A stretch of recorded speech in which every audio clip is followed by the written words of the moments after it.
जय हिंद बच्चों। आज हम देखेंगे क्लास 9 का NCERT मैथ्स, जिसमें से हम देखेंगे चैप्टर 1 और उसमें हम करेंगे प्रश्नावली 1.1। इससे पहले वाले वीडियोज में इसी से रिलेटेड हमने इंट्रोडक्शन बहुत अच्छे तरह से कवर कर लिया है, जो कि इसी प्रश्नावली से रिलेटेड है। इंट्रोडक्शन इसलिए इंपॉर्टेंट हो जाता है क्योंकि वह प्रश्नावली से रिलेटेड होते हैं, और इंट्रोडक्शन अगर आप कर लेंगे तो प्रश्नावली बहुत ही ज़्यादा ईजी हो जाता है समझने में। तो आइए हम देखते हैं सबसे पहले इसका क्वेश्चन नंबर 1 क्या है। क्वेश्चन नंबर 1 करने से पहले आपको एक चीज़ और बता देना चाहता हूं कि जो बुक्स है ना, वो न्यू बुक से हम पढ़ा रहे हैं। जो बुक्स आपका अपडेटेड हो चुका है उससे पढ़ा रहे हैं। अगर आपने उस वीडियो को नहीं देखा है तो उसका भी डिस्क्रिप्शन में लिंक हम दे दिए हैं, और आपको पहले भी बताया है कि बुक्स बदल चुके हैं। ओल्ड बुक्स से आप मत पढ़िए, है ना। बुक्स बदल चुके हैं, और बुक्स बदलने के बाद क्या होता है ना, एग्जाम में भी आपका इसी बुक से आने वाले हैं। तो पुराना बुक्स अगर आप पढ़ते हैं तो कोई फायदा होने वाला नहीं है, इसलिए जागरूकता थोड़ा फैलाइए। अगर किसी को नहीं पता है तो वह वीडियो भी डिस्क्रिप्शन में पड़ा हुआ है, चैनल पे पड़ा हुआ है, आप वहाँ से भी देख सकते हैं। बुक्स को बदलने वाली किस प्रकार से बदली है बुक, और कितने चीज़ों को हटाया घटाया बढ़ाया गया है, सब कुछ हम डिटेल्स में बताए हैं। 6-7 मिनट का वीडियो है, आप जाके देख सकते हैं। तो आइए क्वेश्चन नंबर 1 में। जहाँ फर्स्ट क्वेश्चन, क्या शून्य एक परिमेय संख्या है? बिल्कुल है। इसके बारे में हम आपको डिटेल्स में बताए हैं इंट्रोडक्शन वाले वीडियोज में, ठीक है। क्या इसे आप p/q के रूप में लिख सकते हैं, जहां p और q पूर्णांक है और q बराबर 0 नहीं है? तो सबसे पहले यहाँ क्वेश्चन पूछा है, 2 क्वेश्चन है इसमें। पहला क्वेश्चन का आंसर दीजिए, क्या शून्य एक परिमेय संख्या है? हाँ, इसका आंसर हो जाएगा हाँ, शून्य एक परिमेय संख्या है। और इसका जो सॉल्व होता है, स्टार्टिंग यहाँ से होता है। आंसर में हम लिखेंगे हाँ, शून्य एक परिमेय संख्या है।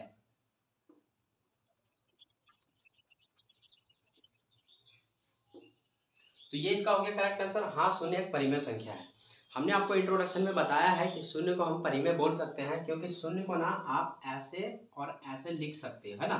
तो ये p/q के रूप में हो गया, और जिस संख्या को हम लोग p/q के रूप में लिख सकते हैं उसे हम लोग परिमेय संख्या कहते हैं।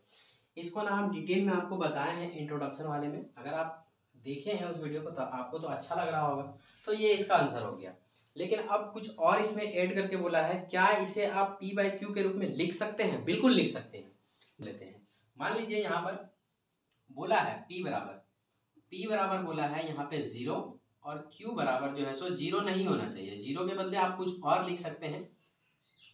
0 के बदले आप कुछ और लिख सकते हैं, जैसे 1 2 3 ऐसे करके ना आप कुछ भी दे सकते हैं। क्वेश्चंस में बोला है कि 0 बराबर q बराबर 0 नहीं होना चाहिए। q बराबर तो हम 1 2 3 ले लिए, और इसी तरह आगे भी ले लिए।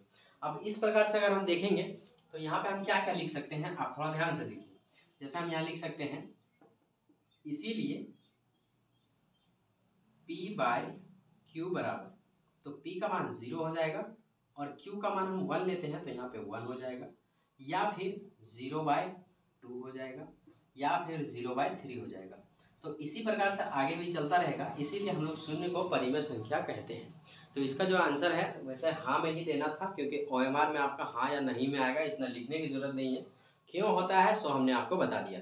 चलिए अब इसका एक स्क्रीनशॉट लीजिए, उसके बाद हम देखते हैं क्वेश्चन नंबर 2। क्वेश्चन नंबर 2 कहता है 3 और 4 के बीच में 6 परिमेय संख्याएं ज्ञात कीजिए। ओके, कोई बात नहीं। 3 और 4 के बीच में ना 6 परिमेय संख्या ज्ञात करना है। देखिए बहुत ही आसान है, परीक्षाओं में पूछे जाते हैं। यहाँ पे इसका सॉल्यूशन यहाँ से स्टार्ट होता है। किसके बीच में निकालने के लिए बोला है? 3 और 4 के बीच में। ओके ठीक है, 3 और 4 के बीच में 6 परिमेय संख्या निकालने हैं। कितने? 6 परिमेय संख्या। ओके भाई, 6 परिमेय संख्या निकालना है।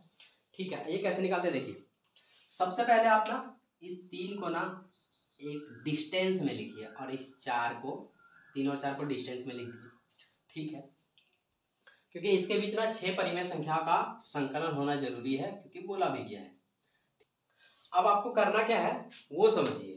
आपको ना 6 परिमेय संख्या बोला, 3 और 4 के बीच में 6 परिमेय संख्या बोला है, तो आपको एक बढ़ा के गुना कर देना है। जी हाँ, हाँ भाई साहब, एक बढ़ा के गुना कर देना है, 7 से गुना कर देना है, और इसमें भी आपको 7 से गुना कर देना है। एक बात का और ध्यान रहे कि अगर आप ऊपर गुना कर रहे हैं 7 का, तो नीचे भी 7 का गुना करना होगा। समझ रहे हो कि नहीं समझ रहे हैं, ताकि ये आपस में कट के ना फिर से वही डिजिट्स आ जाएं। अब देखो इसको ना हम क्या किए, 7 से मल्टीपल कर दिए, तो मल्टीपल करने के बाद क्या होगा, 3 से ये कितने हो जाएंगे, 21 हो जाएंगे, और नीचे 7 के 7 और 4 से कितने हो जाएंगे, 4 से 28, मतलब 4 7 जा 28, और यहाँ पे कितने आ जाएंगे 7। ओके, तो 2 डिजिट्स हमारे पास ऐसे आ गए हैं जिसके बीच में कुछ संख्या का होना जरूरी है, और हमें 6 संख्या बोला है, हमने 7 ले लिया, गुना कर दिया, इतने आए। अब हम देखेंगे क्या, एक चीज इसमें आपको दिख रहा होगा कि 21 के बाद अगर काउंटिंग आप जानते होंगे कितना आता है भैया, 22 आता है, ठीक है कोई बात नहीं, 22 आता है कोई बात नहीं, 22 के बाद क्या आता है, 22 के बाद 23 आता है सर, लिख दो, 23 के बाद क्या आता है, 24 लिख दो, 24 के बाद क्या आता है, लिख दो, 24 25 के बाद क्या आता है, 26 लिख दो, 26 के बाद क्या आता है, 27 लिख दो, 27 भी लिख दो, 27 भी हम लिख दिए। अब भैया, अब सर एक चीज हमको एक बात बताइए, अरे खुद आप बताइए, इसके बटे में 7, इसके बटे में 7, तो बीच वाला खाली रहेगा, कहीं का, इसको भी भरिए, इसके बटे में भी 7, इसके बटे में भी 7, इसके बटे में भी 7, इसके बटे में भी 7, इसके बटे में भी 7। कितनी ही परिमेय संख्या निकालने बोला था, पढ़िए क्वेश्चन पढ़िए, स्क्रीन में क्वेश्चन दिख रहा है, पढ़िए क्वेश्चन पढ़िए। सर 6 परिमेय संख्या निकालने बोला था, 6 परिमेय संख्या निकालने बोला था ना, जरा गिन लो, गिन लो, गिनती लगा लो भैया, 1 2 3 4 5 6, 6 परिमेय संख्या हुआ कि नहीं, हो गया सर, तो आंसर हो गया। काहे को लेट कर रहे हो भाई, काहे को लेट कर रहे हो, फटाक से इसका एक स्क्रीनशॉट ले लीजिए, फिर हम बढ़ते हैं आगे।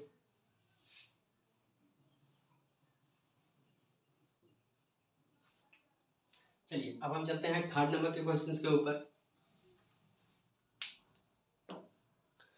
चलिए देखिए 3rd नंबर क्वेश्चन क्या कहता है, 3/5 और 4/5 के बीच 5 परिमेय संख्या निकालिए। कितनी परिमेय संख्या निकालना भैया, 5 परिमेय संख्या, ठीक है, कोई बड़ा चीज थोड़ी ना है। आइए वही वाला टेक्निक लगाते हैं जो इससे पहले वाले क्वेश्चंस में लगाया। तो रूल क्या कहता है, सबसे पहला आप यहाँ से स्टार्ट करो सॉल्व करना। ओके ठीक है, यहाँ पे लिखेंगे 3/5। अब चूंकि इसके बीच में 5 परिमेय संख्या लिखना है, तो एक अंदाजा ले लेंगे कि 5 परिमेय संख्या का कितना जगह लेगा। तो हमने अंदाजा ले लिया कि 5 परिमेय संख्याओं का इतना जगह हो सकता है। यहाँ पर हम 4/5 देंगे, 4/5। जाइएगा नहीं, वीडियो को छोड़ के सिखा के भेजूंगा, हमने आपसे वादा किया है। अब यहाँ पर क्या कर दिया, 3/5 4/5 कर दिए भाई, ठीक है, कोई दिक्कत नहीं सर। इसके आगे बताइए, 5 परिमेय संख्या बोला ना आपको, 5 परिमेय संख्या बोला, देखिए स्क्रीन में क्वेश्चन दिख रहा है आपको। अब यहाँ पर हम क्या करेंगे, इंटू कर देंगे, 5 परिमेय संख्या बोला, एक 6 बढ़ा के गुना करेंगे। पहले वीडियो में बताए, पहले क्वेश्चंस में बता चुके हैं। 5 संख्या बोला ना परिमेय निकालने के लिए, आपको हमने क्या कहा, एक बढ़ा के गुना कर देना, एक बढ़ा के यहाँ गुना कर दिए, 6 से गुना। अब ऊपर गुना करेंगे, नीचे क्या नहीं करेंगे, करेंगे सर करेंगे, तो कर दीजिए भैया, देर किस बात की। यहाँ पर भी 6 से गुना करेंगे, ऊपर भी और नीचे भी, हो गया ना गुना, ठीक है, मल्टीपल करवा दीजिए। 3 छक कितना हो जाएगा, 18। इंग्लिश 5 छक कितने हो जाएंगे भैया, 30। ओके, 4 छक कितने हो जाएंगे यहाँ पे, 24, ठीक है। उसके बाद यहाँ पे 5 छक कितने हो जाएंगे, 30 हो जाएंगे, हाँ या ना, एकदम होगा कि नहीं होगा। अब देखिए यहाँ पर बेस बराबर है ना, इसके बीच में कुछ ना कुछ तो परिमेय संख्या होगा, बिल्कुल इजी है, गिनना शुरू कर दीजिए। 18 के बाद क्या आता है भाई साहब, 19 आता है, लिख दिए। 19 के बाद क्या आता है, 20 लिख दिए। 20 के बाद क्या आता है, 21 लिख दिए। 21 के बाद क्या आता है भाई साहब, 22 लिख दिए। 22 के बाद क्या आता है, 23 लिख दिए। उसके बाद आप खुद देख रहे हैं, 23 के बाद यहाँ क्या लिखा हुआ है भाई साहब, 24 लिखा हुआ है, 24 लिखा हुआ है ना, ठीक है। अब एक चीज आपसे पूछूं, जी सर पूछिए भैया, यहाँ पर 30 है, यहाँ पर 30 है, तो इन सब के बीच में क्या खाली रहेगा, ना ना ना, इन सब के बीच में भी रहेगा भाई साहब, इन सब के बीच में भी रहेगा। 18/30 है, तो 19/30 हो जाएगा, 20/30 हो जाएगा, 21/30 हो जाएगा, 22/30 हो जाएगा, 23/30 हो जाएगा। 5 परिमेय संख्या बोला था ना, गिन के देखिए, 1 2 3 4 5, ये हो गया आपका आंसर। फटाक से आप इसका एक स्क्रीनशॉट लीजिए या फिर नोट कर लीजिए, फिर हम चलते हैं आगे। देखिए चौथा नंबर में 3 क्वेश्चंस दिए हुए हैं। क्या क्या दिए हुए हैं ये पढ़ लेते हैं। प्राकृतिक संख्या, प्रत्येक प्राकृतिक संख्या एक पूर्ण संख्या होती है। सत्य असत्य में आंसर देना है भैया। हमने इंट्रोडक्शन वाले वीडियोस में आपको बताया था, क्या बताया था सर? प्राकृतिक संख्या और पूर्ण संख्या के बारे में। प्राकृतिक संख्या वो संख्या होती है जो 1 से शुरू होके अनंत तक जाती है। पूर्ण संख्या उसे कहते थे जो 0 से शुरू होकर अनंत तक जाती है। समझ आ रहा है भाई साहब? क्वेश्चंस पूछा है, देखिए थोड़ा सा कंफ्यूजन करने वाला है, दिमाग से अगर नहीं समझेंगे तो। प्रत्येक प्राकृतिक संख्या एक पूर्ण संख्या होती है, ये बात सत्य है भाई। कैसे समझिए?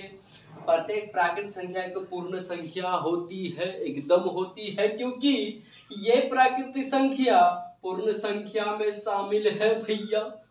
हाँ देखिए, ये प्राकृतिक संख्या पूर्ण संख्या में शामिल है भैया, है या नहीं है? सो आप बता दीजिए, ये प्राकृतिक संख्या ये पूर्ण संख्या में है या नहीं है? है। तो वही तो पूछा है कि प्राकृतिक संख्या पूर्ण संख्या होगी कि नहीं होगी?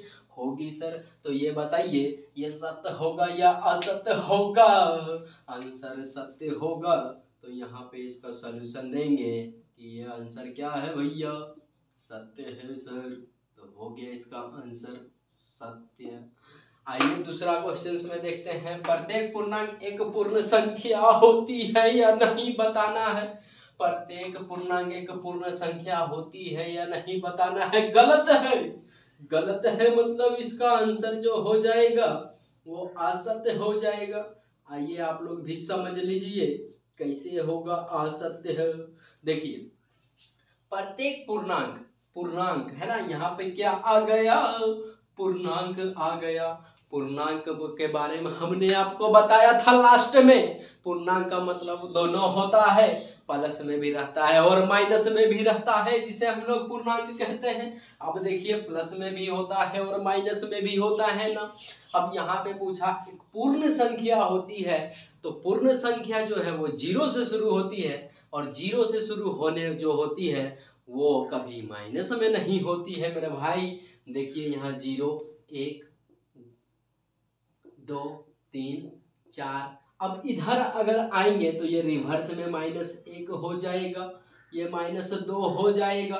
तो कहने का मतलब 0 से शुरू होती है पूर्ण संख्या, और पूर्णांक बोलता है प्रत्येक पूर्णांक। तो पूर्णांक में ये -2 भी आ जाता है, -2 आ जाता है, तो इसे हम पूर्ण कैसे बोल सकते हैं? 0 से उधर वाले सबको हम पूर्ण बोल सकते हैं, लेकिन माइनस या इधर वाले को हम लोग 0 इधर, लेकिन माइनस वाले को हम लोग पूर्ण नहीं बोल सकते हैं, इसीलिए ये बात असत्य हो गई। समझ में आ रहा है कि नहीं? नेक्स्ट पे चलिए। प्रत्येक परिमेय संख्या एक पूर्ण संख्या होती है क्या? सही या गलत उसको बताना है भाई साहब। ठीक है, प्रत्येक परिमेय संख्या एक पूर्ण संख्या होती है या नहीं? गलत है, असत्य लिखा है, यहाँ पे असत्य लिखा है। आंसर क्या हो जाएगा भैया? असत्य हो जाएगा। कैसे समझ लीजिए, कैसे आप लोग भी थोड़ा समझ लीजिए।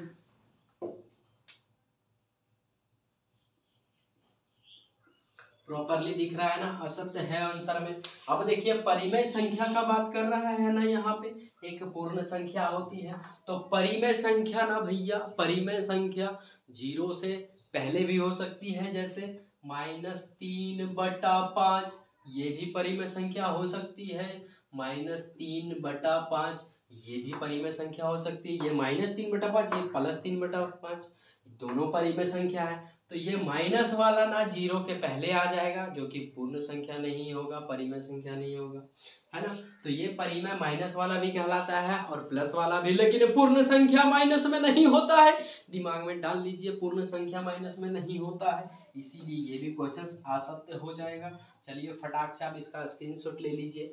हम यहाँ से बढ़ते हैं आगे। आगे क्या, नेक्स्ट वीडियो में आपसे मिलेंगे। अच्छा लगा हो, कैसा लगा है, प्यारा सा कमेंट जरूर करिएगा। सर आपकी वीडियो बहुत अच्छी लग रही है, फलाना ढकाना जो भी आपको करनी है।